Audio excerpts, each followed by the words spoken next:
In the playoffs, communities get behind their football programs, but they need help. Argenta-oriented junior cheerleader Ireland McHood.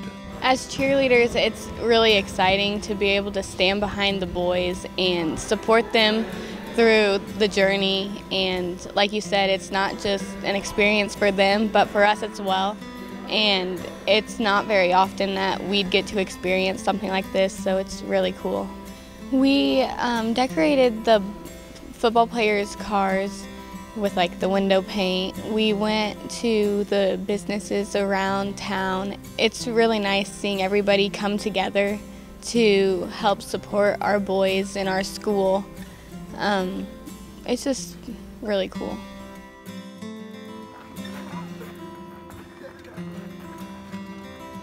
Players and coaches need help on the sidelines during practice while they prepare for games.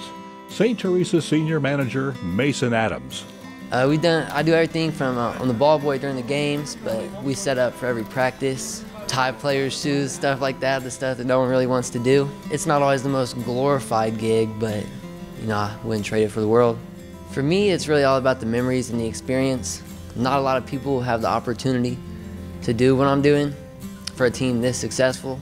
I've watched them grow since I've been doing this for 3 years. It's been really special, and it's pretty awesome because I'm gonna be able to tell these stories for the rest of my life.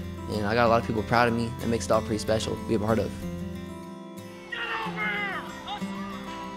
Timeout, Aurora Forsyth. A coach's wife has to juggle home life and the football life. For the Trojans coach's wife, Heidi Jostes, she also has to juggle being the parent of an athlete. We don't really talk about Wade at home because I don't talk to the basketball coach or any other coach about Wade or playing time. So I think it keeps peace, and it's best for our family for that. They've always talked a lot of football. Wade loves sports, and they've always talked a lot of football. And sometimes I do say, okay, enough football talk, and But as far as Josh and I's relationship, it's best that we don't talk about Wade. For me, when we start the year, I always tell Josh, I'm in it to win it, okay? So I'm very competitive, and any coach can coach 9 weeks. I always say that at the beginning of the year. Good luck, get after it, but here's the deal. I want to go the whole way, too. When we invest all this, and I give up a lot of my family time, I want to go all the way. Parents and alumni want to celebrate the past and present of the programs. Food and camaraderie is the perfect combination. Owner of Mac's Pigskin Diner, Mark McLeod. Well, I had such a good experience when I was in high school and in college that I just think it helps kind of relive the memories through other people, and it really started at Central A&M. I came back and was coaching with Mark Ramsey when I first got out of college, and we were doing a lot of tailgates with the St. T guys whenever I moved up here, A&M and St. T. And we would do both sides, and everybody would shake hands and want to whip each other during the game, but always had a good camaraderie before and after the games, and it just kind of propelled from there. It's just supporting the kids and the families that are here, and when they're gone, we hook onto the next wagon that comes in and try to enjoy it and be part of the ride. Football programs need the help from the community. Volunteer coaches donate their time to help the team every week. Bomber coach Brian Robinson.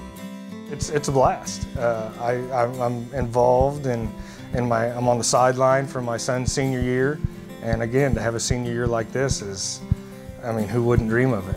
They love the beard, yeah. So I told Colton that, I said once we started winning, I said if you keep winning, I won't shave. So I haven't shaved all season, so we're still going. To be around them for those few moments, because it really is just a few moments. When on the big picture of things, to be around them for those few moments is really special, and you hope you can touch them. You hope you're a part of something good that they remember. Programs need someone that isn't just about X's and O's. Sometimes a coach needs to be there to help the athlete grow. Trojan volunteer character coach Jim Peck. I'm just a guy that's available a lot to the kids, but I set what we call theme of the week. So I try to come up with different things that aren't necessarily always football related. They're more life skills related, and it can be everything from character to leadership to just a lot of different things. I have a different one every week.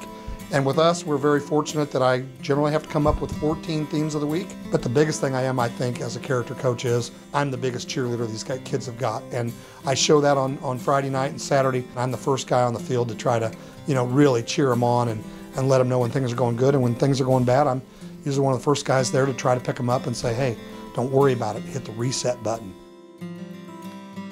For the Bulldogs, it's a familiar foe from week 1, but they know it's someone they can't look past. St. Teresa senior Seth Gillespie. I think it's going to be more difficult than week 1.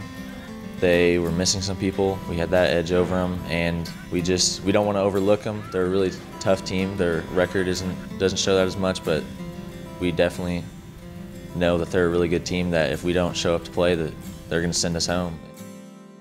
Argenta Orienta hits the road for the first time in the playoffs, making the trip south to an unfriendly place, Central A&M. Bomber senior Michael Redpath. A&M definitely has a different atmosphere than we do here. It's a totally different feel of how this game is going to go. It's knowing I got to give it my all no matter what, and I can't go home this week. Just one more week. For Maroa Forsyth, it's the last time the senior group of players will play a game at Walter Boyd Field, and they want to make it count. Trojan senior Noah Holthouse.